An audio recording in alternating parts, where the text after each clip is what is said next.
Buenas noches, hoy voy a hablar sobre la culpa como fundamento de la responsabilidad civil en Francia.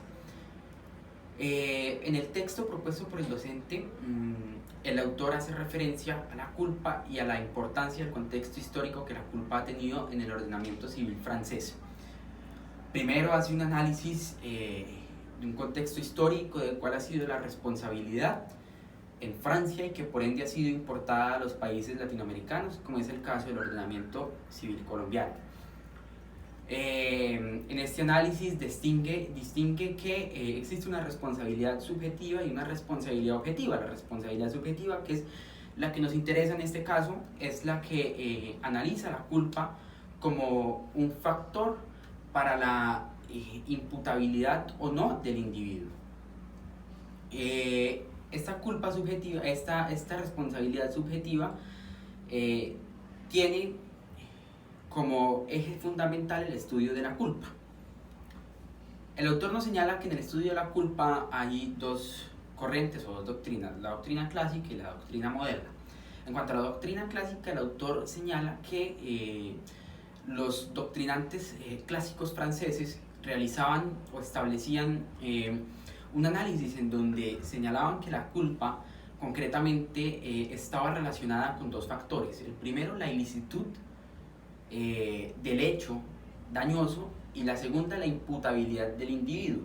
La ilicitud es toda acción o omisión causada por la víctima o por el victimario que genere un perjuicio.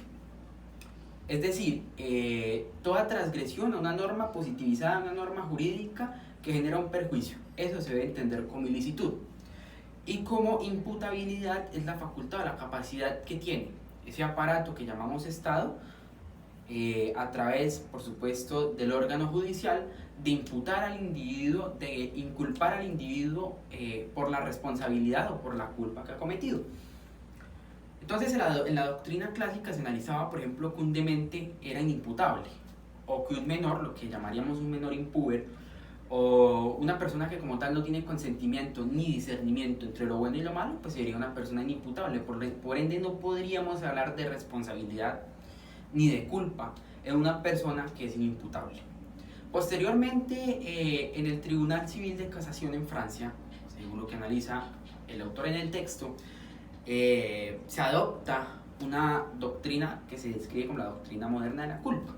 En la doctrina moderna de la culpa también se analiza la ilicitud del hecho dañoso, la ilicitud y por supuesto, cuando hablamos de ilicitud, pues hablamos también de que esta es inherente a la culpabilidad, pero la imputabilidad pasa a tener un criterio distinto y más laxo.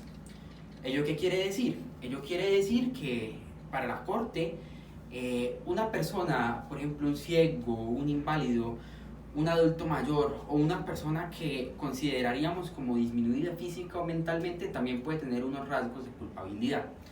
Y habría que analizar es lo que haría, por ejemplo, y según lo que textualmente señala la lectura, lo que haría un buen ciego o lo que haría un buen discapacitado en el caso concreto.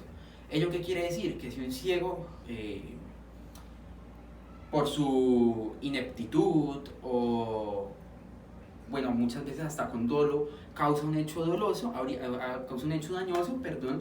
habría que analizar cuál debía haber sido el comportamiento responsable de ese ciego, que debía haber tomado las precauciones necesarias para evitar que ocurriese este hecho dañoso.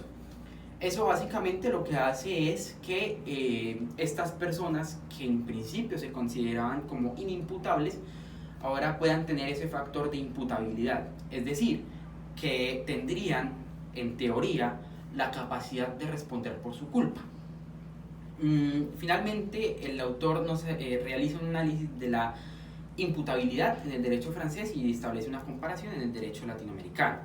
Nos señala que él no concibe, es decir, le parece un exabrupto, una cuestión bastante absurda, señalar que un menor pueda tener culpabilidad y que la culpabilidad, por ejemplo, de ese menor, cuando hablamos que el menor es la víctima, porque Valga aclarar que el autor señala que la culpa puede ser del victimario o de la víctima cuando se pone en una posición riesgosa, negligente y por la cual le es ocasionada el hecho dañoso, lo que en el ordenamiento civil colombiano describiríamos como la culpa exclusiva de la víctima.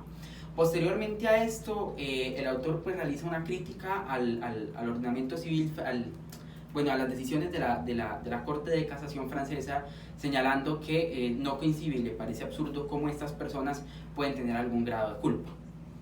Pasando al contexto de mi opinión personal, pues en particular considero que el estudio de la responsabilidad civil subjetiva y concretamente lo que nos atañe en el tema del estudio de la culpa sigue siendo muy importante para el derecho civil. Esto porque todavía en nuestro ordenamiento jurídico y también como lo hemos analizado de manera jurisprudencial y doctrinaria, hay algunos tipos de acciones o omisiones que no configuran una culpa objetiva. ¿Ello qué quiere decir?